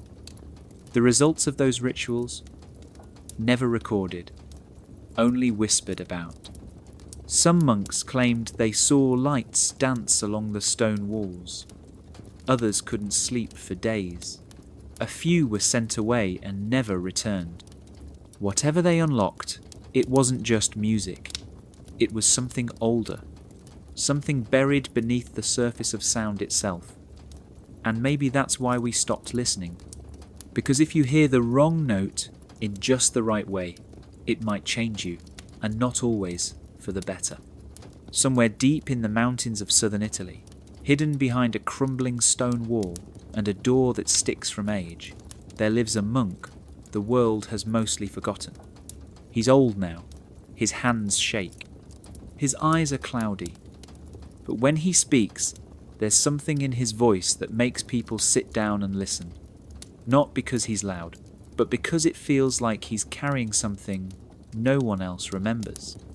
Or maybe something no one was supposed to remember. Locals call him the last speaker, not as a title, but more like a quiet warning. They say he once belonged to an order that didn't write things down. Everything was passed by voice. Sounds that didn't quite belong to any language you'd recognise. Some say it was Latin stretched too far. Others say it wasn't Latin at all. They say it was older. He doesn't talk to many people, but when he does, he tells strange stories about words that could calm storms, phrases whispered during rituals that made people feel like time had stopped. He says there were once prayers you didn't just say, you tuned your whole body to them. Like your heartbeat, your breath, your thoughts all had to align or the sound wouldn't work. Most think he's just old and confused, but a few visitors claim that when he prays, the air feels heavy, like the world itself leans in a little closer to hear. One traveller swears he saw the monk hum a single tone, and the birds outside stopped singing. Another said he heard the old man say one short phrase, and his headache vanished instantly. No one could explain it. No one even knew what the words meant. The monk says there used to be many who knew the language. He calls it the breath of God. But he also says it was dangerous, not because it summoned demons or anything like that, but because it opened things, old things, memories, truths. He said the church grew scared of it, that it couldn't be controlled, so they erased it, silenced the speakers, burned the scrolls, and punished anyone who dared to even mention its name. But he remembers, not everything, just fragments. Bits of songs, half phrases that still echo in the back of his mind when the wind comes from the east. He says sometimes he wakes up and finds himself speaking it in dreams, that he doesn't understand it anymore, but he feels it, like a familiar hand brushing against the edge of his thoughts. One day, someone asked him why he never tried to teach it again. He looked down, quiet, for a long time. Then he said something no one forgot. He said, because once you hear the whole thing, you can never unhear it, and the world changes, whether you want it to or not. And then he smiled. Not a warm smile, but the kind that comes from someone who knows something heavy, something sacred, and something the Vatican hoped no one would ever speak again. Beneath the Vatican lies an archive. That much we know. A labyrinth of stone rooms and locked gates holding the weight of centuries. But there's a story older than the books. A rumour whispered by archivists, passed between scholars when no one is listening. They call it the archive beneath the archive. A level so deep it doesn't appear on any map. A floor sealed off even from the cardinals. Not filled with books, but something stranger. They say the air down there doesn't feel right. Too thick, like it vibrates just slightly. Some who claim to have gone close to the entrance say they felt dizzy for no reason. Like something in the walls was humming at a frequency just beyond hearing. The Vatican never confirms it exists. But a few people, former workers, even a retired guard, have spoken in private. Always quietly, always afraid. One man, an assistant to a Vatican translator in the 1960s, told a story before he died.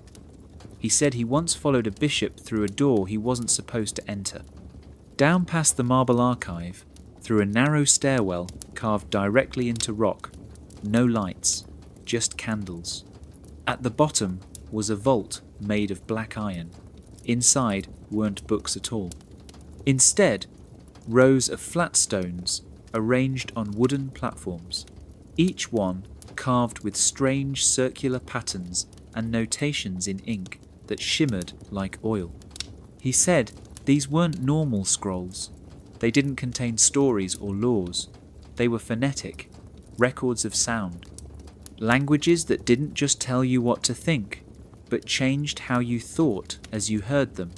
One scroll, he claimed, had no words at all, just symbols that mapped tones. When chanted properly, the sound supposedly caused nausea in some people. In others, it caused tears, no meaning, just reaction, pure resonance. There were stones too, smooth, grey, and oddly warm to the touch, marked with lines and grooves as if they were tuned like instruments. The monk guiding him said these were called tuning stones, and that in ancient times they were used to find the correct pitch before sacred rituals, not to sing in tune, but to unlock spaces, to shift consciousness. The assistant didn't understand. He just knew the room felt wrong, like something lived in the silence between the stones. He was escorted out, never saw the room again, but he never forgot the feeling, and he believed that's why they kept it hidden, because those scrolls and stones weren't knowledge, they were tools. And in the wrong hands, tools become weapons. Today, no official record of that chamber exists. The Vatican claims it holds no such flaw, but the whispers persist. Scholars from afar still report receiving phonetic diagrams in anonymous mail, patterns that don't match any known system. A few try to replicate the tones, but most stop quickly, because even without understanding the meaning, something in the sounds feels alive, as if the archive beneath the archive is still listening, still waiting, and still dangerous. There are words that explain, words that command, and then there are words that lock, not like a secret code or a hidden phrase, but language built so precisely that it only works once. Spoken at the right time, in the right way, by the right voice. If you're not trained, it's just sound. But if you are, it opens something. A memory, a vision, a truth too sharp to look at for long. That's the kind of language the Church tried to erase. In certain old monasteries, there are fragments of this lost speech carved into stone. Not full sentences, just fragments. Symbols that no one's fully translated. The monks who left them behind believed language wasn't just communication. It was structure, blueprint, spell. They didn't speak these phrases out loud. They prepared for them, like a ritual. Months of silence. Meditation. Isolation. Because these weren't words you learned, they were words that had to be earned. One scholar called it a linguistic lock, a phrase so perfectly designed it carried the weight of a whole concept. Not just the meaning, but the emotional truth behind it. Imagine a single syllable that could make you feel the pain of losing someone you love, or the awe of seeing your own birth from above. These weren't metaphors. They were engineered to trigger direct internal experiences, and once spoken, they couldn't be reused. The effect was spent.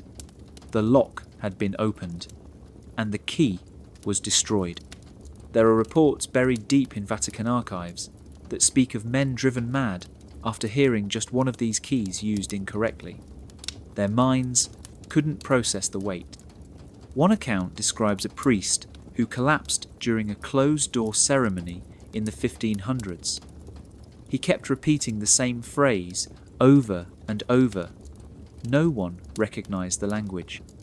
But his superior immediately ordered the room sealed and the phrase stricken from all written records. The church didn't want people unlocking anything on their own, especially not parts of themselves that didn't fit the doctrine. So these phrases were buried. The monks who spoke them were sent away. Their dialects wiped out, and over time, even the idea of language as lock was reduced to myth. But some believe it never really went away, that certain orders still teach the keys, in secret, passed from master to student in whispered tones. Always careful, always guarded. Because if you teach the wrong person the right word, they don't just learn something, they become something else. And maybe that's the real reason the church feared it. Because true knowledge isn't always safe. Sometimes it rearranges you. Sometimes it shows you things you can't unsee. And a word that can do that? That's not just a word, that's power. And power, in the wrong hands, becomes a door no one can close. So next time someone tells you language is just noise shaped by the tongue, remember this. Some words are locks, some voices are keys, and some doors were never meant to be opened. There's a story whispered among a few Vatican insiders, not printed in books, not listed in any official choir records, but it circles around archives and late-night conversations like a ghost. It's about a choir that technically never existed. No name, no schedule, no published music, just one performance, one night, and then silence. They say it happened sometime in the 1940s. The Vatican was sponsoring a private music project deep inside the walls of a convent-turned laboratory. A group of 12 singers, all trained in completely different traditions. Some were classically trained in Rome, others were monks, fluent in ancient chant. One even came from a Tibetan monastery. None of them knew each other. None of them were told what they'd be singing. They were instructed by a priest who didn't go by his real name. Just initials. He said the piece they were rehearsing had no title, that it had to be learned by ear, not by reading notes. The music was written in something closer to a waveform than a score, lines and frequencies. Breath marks that didn't make sense until you tried them, but once the choir aligned, strange things started happening. They weren't harmonizing the way most groups do. They were creating something else, a vibration, a feeling. When the time came for the performance, the audience was small. A few bishops, a handful of scholars, some military men, no official announcements, no recordings allowed. It was held inside a domed room below the Vatican Library. And that's where the real mystery begins. According to one leaked letter from a witness, the singing started soft, almost like it wasn't coming from the singers at all, but from inside the listener's own head. Then came the shift. The letter says people in the audience began to cry, not just emotionally, physically, like something was being pulled out of them. One man collapsed, another screamed, not from fear, but from something deeper. Or maybe something else. Then there was light, not from the ceiling, from nowhere, a flash that didn't burn but revealed. The witness described it like seeing behind the world, patterns, shapes, a language made of feeling. And then it stopped. The singing ended mid-note. No fade, no applause, just silence. The choir was disbanded the next day. None of them were seen again. Their names vanished from church files. The domed room was sealed and repurposed. Officially, the event never happened. But the strangest part is what came after. Several people who attended reported seeing visions for weeks. Not dreams, waking experiences. Some said they could hear parts of the song in running water or wind through trees. One bishop was found muttering fragments of the melody before he vanished on a pilgrimage. Some think it was a failed experiment. Others believe it worked too well, that the music was never meant for ears, but for memory, for something locked inside us, something ancient. Whatever it was, it sang once, and that was enough to echo forever. There's a theory that's barely spoken out loud anymore, not because it's too wild, but because it's too tempting. It goes like this. Certain sounds, when sung just right, don't just feel holy, they do something. Not to your ears, but to your brain, to your memory, to your sense of time. Some call it the frequency of heaven. Others just call it dangerous. Long before radios, before tuning forks and frequency charts, there were chants. Not songs for entertainment, but tones meant to vibrate inside the body. Ancient monks believed that sound wasn't just something you heard, it was something that could shape the world. Words were power, but tones? Tones were keys.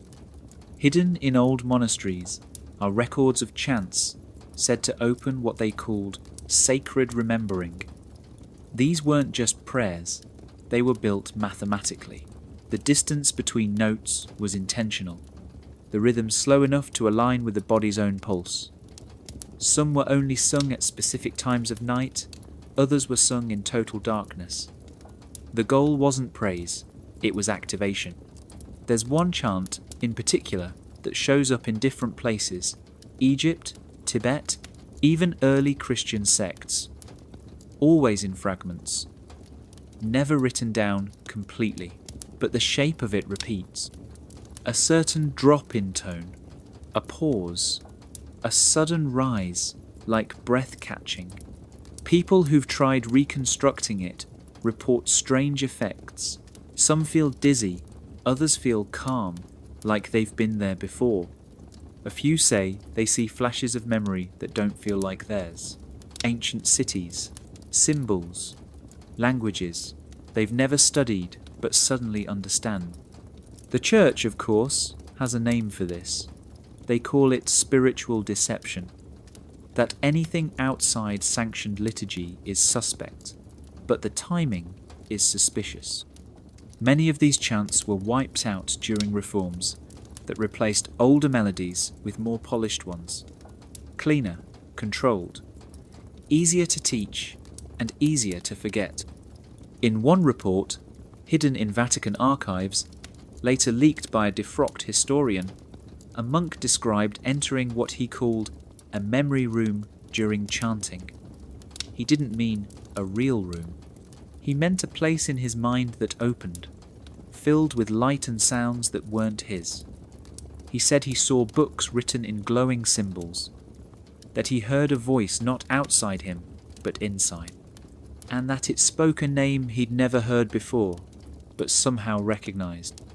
What's strange is how many unrelated traditions hint at this same idea, that sound can carry memory, not just your own, but something older, something collective. The frequency of heaven isn't about going up, it's about going back to something we've lost.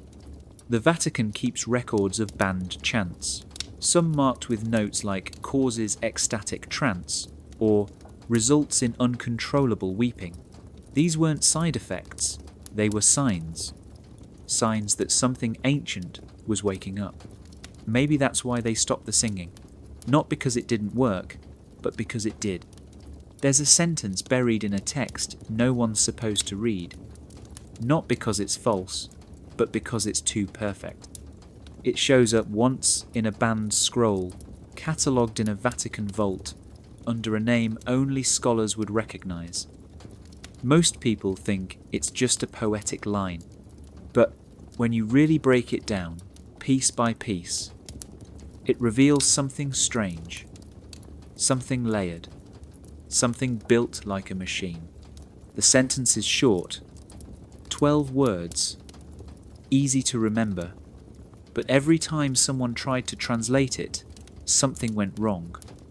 Not wrong like a bad translation, wrong like it refused to sit still.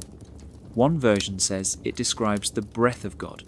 Another says it's a map of the stars. A third claims it's the tuning code for a sacred chant, but they're all looking at the same sentence. It turns out this one line has patterns hidden inside it. The number of letters matches the tuning frequency of certain ancient instruments. The spacing between vowels aligns with known sacred geometries. If you chart it out, the rhythm of the syllables matches the ratio found in heartbeats during deep meditation. It's not a sentence, it's a song disguised as a thought. In one old commentary, a monk wrote that when he spoke the line aloud, in its original tongue, he felt heat behind his eyes, as if something was waking up. Another account says the sentence only made sense when whispered into a chamber made entirely of stone, shaped in a spiral. The words bounced back in a way that revealed new meaning, like the sentence wasn't complete until it had echoed. Even stranger, some mathematicians later discovered that the sentence encodes a hidden equation, a real one, the kind used in orbital mechanics. When plotted, it forms a spiral that mimics the motion of certain stars across centuries. Who writes that into scripture unless they're hiding something? There's also the way the sentence is shaped. In some versions, it curls back on itself, a mirror in sound. Say it forward, it means one thing. Say it backward, and it turns into a warning, almost like a built-in safeguard. You aren't supposed to say it unless you understand it. Some believe the line was part of a larger body of sacred language, sentences that acted like locks, keys, triggers. Speak one, and it prepares the mind. Speak another, and it opens a memory. Not from your life, but from somewhere older, like echoes from before history was history. The Vatican declared the sentence heretical in the 1400s, not because it denied God, but because it revealed too much. They said it blurred the line between language and power, between prayer and programming. But the sentence still exists. Copies survive in hidden collections, written in ink that's nearly faded, words that look harmless until you read them aloud. Then the air changes, the mind stirs, and just like that, something ancient remembers you. They called it the Codex Vox, not a book of rules, not a gospel or a prophecy, but something far more dangerous, a guide to sound, not just chants or prayers, but the actual sounds that shape thought. According to legend, it wasn't written with ink. It was etched using pressure, tone, and vibration. Its pages hummed when touched, as if the manuscript itself was alive.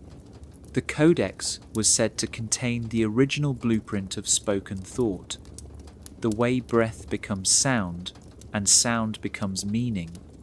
It described how certain tones could bypass reason and speak straight to the body, the heart, or even memory. Not metaphorically, literally. Some monks claimed it could rebuild broken minds. Others said it could erase entire beliefs in a single word. But then it vanished. Some say it was buried deep beneath a monastery that burned in the 1100s. Others whisper it was stolen by a rogue choir of monks who understood its power. But one thing all the rumours agree on is this: the church didn't want it found. Because whoever controlled the Codex Vox wouldn't need pulpits or sermons. They'd just need a voice. The few fragments that survived mention strange phonetic patterns, sounds that don't exist in any modern language. One piece describes a syllable that can only be pronounced during a certain breath pattern at a specific pitch. When spoken correctly, it makes the listener feel like they've forgotten something important without knowing what. Another fragment hints at tones that make the brain release memories locked since birth. And it wasn't just about control. The codex didn't just map language. It mapped awareness, like a musical version of consciousness, one that could be tuned, rewired, awakened. Some believed it was left behind by an earlier civilization, one that didn't write with symbols, but with resonance. A world where temples were tuning chambers and prayers were calibration tools for the mind. The Church, especially in the later centuries, worked hard to label anything related to the codex as heresy. Any monk caught experimenting with tonal prayer was silenced or sent away. One bishop even issued a decree banning the practice of harmonic intonation, calling it a bridge for fallen spirits. But the decree didn't erase the memory, it only made the mystery stronger. What scares institutions the most is a language they can't control. A language that doesn't need books, ink, or priests. Just sound, just a voice. The Codex Vox, if it ever truly existed, wasn't just a book. It was a mirror held up to the soul through sound. A reminder that the way we speak can shape the way we think. And maybe, if the tones are right, even who we become. And maybe that's why it disappeared. Not because it was evil, but because it worked. It was found in a drawer that should have been empty. No paper, no writing. Just a strange carved object, like a thin wooden bar with notches cut in exact intervals. At first, they thought it was decorative. A relic maybe, but one man knew better. A forgotten linguist named Pietro Donato. He'd once worked for the church as a phonetic archivist, tasked with cataloguing old chants and vocal traditions. He knew sound like others knew words, and when he saw the carved bar, he didn't see decoration. He saw notation. What Donato held was a suicide note, but not one written in ink. It was composed in tone, a sequence of sound markings carved into wood by a priest who had lost his faith. A priest who had found something he was never meant to know, and instead of writing what he had seen, he encoded it in frequencies, not to hide it, but to make sure only someone truly listening could ever hear it. Donato reconstructed the tones one by one using an ancient pitch pipe and his own voice. What he uncovered wasn't a song, it was a message. 6 tones played in a pattern that made his hands shake. The rhythm created pressure in the chest. The pitch pulled at memory. At first, it made no sense. Then something clicked. He realized the tones weren't just musical, they matched the inflections used in early confessional Latin. He layered them against archival recordings and discovered a hidden sentence hidden within the tone pattern. It said, "I saw the word." The priest hadn't named names. He hadn't given locations. But in that one sentence, everything changed. I saw the word, not heard, not read, saw. As if the priest had witnessed something ancient, something real, a word so powerful it could be seen, like light bent into language. And it broke him. Donato kept decoding.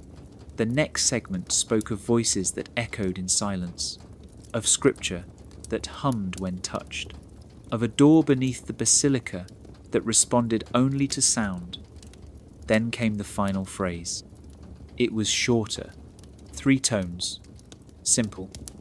But when Donato played it aloud, he fainted. Not from fear, from memory.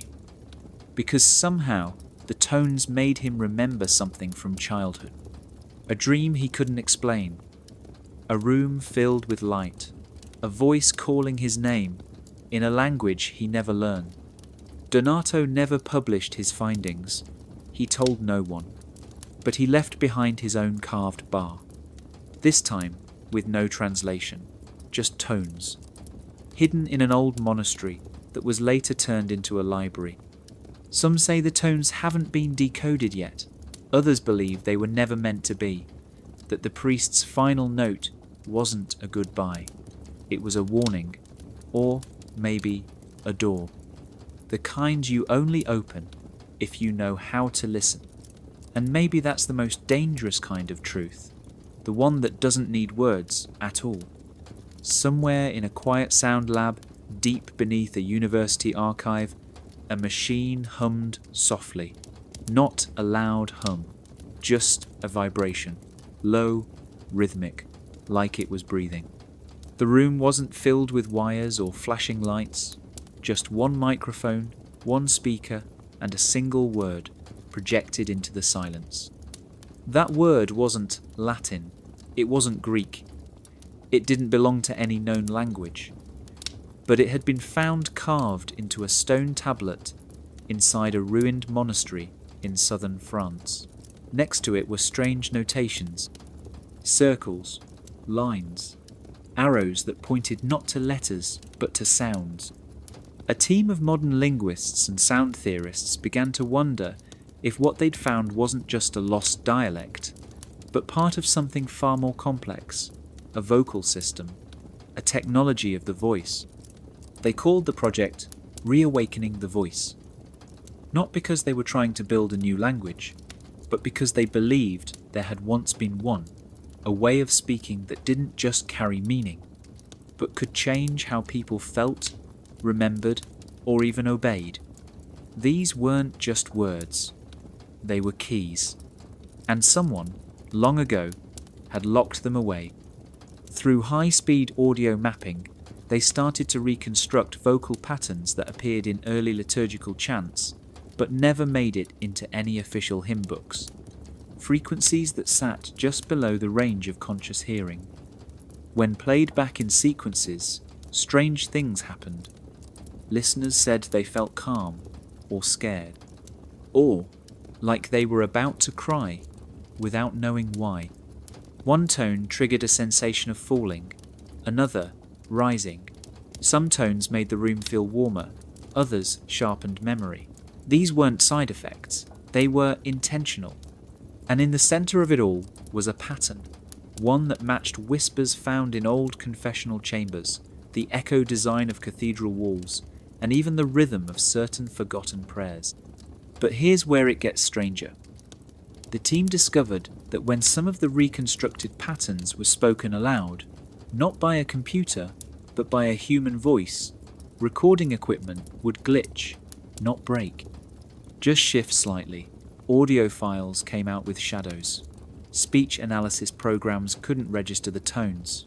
Something about them refused to be captured. They weren't just building a lost language. They were touching something the church had worked hard to erase. Because centuries ago, someone figured out that language could shape thought not just with meaning, but with sound. The wrong combination of syllables, at the right pitch, could make you remember things you never lived, or obey without question, or feel a presence in the room that wasn't there. The Vatican doesn't comment on the research. They don't deny it. They just never acknowledge it exists. But deep inside certain monasteries, chants have quietly changed, slightly altered rhythms. Old priests humming low before Mass, as if something ancient is being remembered. Not rewritten, just reawakened, one tone at a time. Imagine a language that doesn't just describe the world, but bends it. A language that doesn't just name emotions, but causes them. A language that can open doors. Not metaphorically, but literally. Not with a key, but with a sound, a word, a vibration that unlocks something not just in the mind, but in the fabric of reality itself. Now imagine the Church found it first.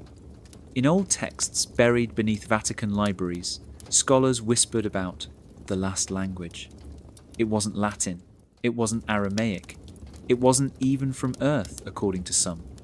It was a system of sound and symbols so pure, so perfectly aligned with thought, emotion, and matter, that whoever spoke it correctly could alter the course of events just by saying the right syllables in the right order. One word to heal, one word to erase, one word to make someone forget or believe. The Church, always careful with what it calls heresy, didn't ban this language. They didn't burn it, they absorbed it. They buried it in plain sight, hidden in sacred hymns, layered in scripture, disguised as metaphor. The public heard the chants, but didn't know what they were hearing. The rhythm, the repetition, the rising and falling of tone, it wasn't just music, it was programming. But only a few knew how to read the code. There's a reason monks took vows of silence. Some say it wasn't just humility, it was fear. They had been taught fragments of the last language, and they knew what could happen if those fragments were spoken in the wrong combination. Not all minds are ready to shape reality. Not all hearts can handle the responsibility. So silence became safety. But traces of the last language remain, hidden in carved symbols on cathedral ceilings, in the awkward spacing of certain psalms, in the pauses priests take that don't match the sentence flow. Those aren't mistakes, they're markers. Invisible punctuation meant for the initiated, to remind them, warn them, or awaken them. One former seminarian claimed he heard it once.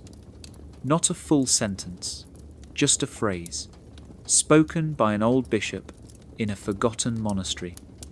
He said the air changed when it was said. His ears rang, his heartbeat stuttered, and he knew something was different, not outside, but inside his mind. As if the world had shifted just slightly, like a puzzle piece clicking into place. That's the power the church feared the most. Not rebellion, not magic, but a word so perfectly tuned that it bypasses reason and alters truth. And if you control that word, if you control the only language that can still shape reality, then you don't need swords, you don't need armies, you just need silence, obedience, and one chosen voice. So maybe the last language never disappeared. Maybe it's still spoken in dark rooms and echoing chapels. Not often, just enough. Enough to keep the illusion in place. Enough to remind the faithful that reality is only stable when no one questions the words holding it together.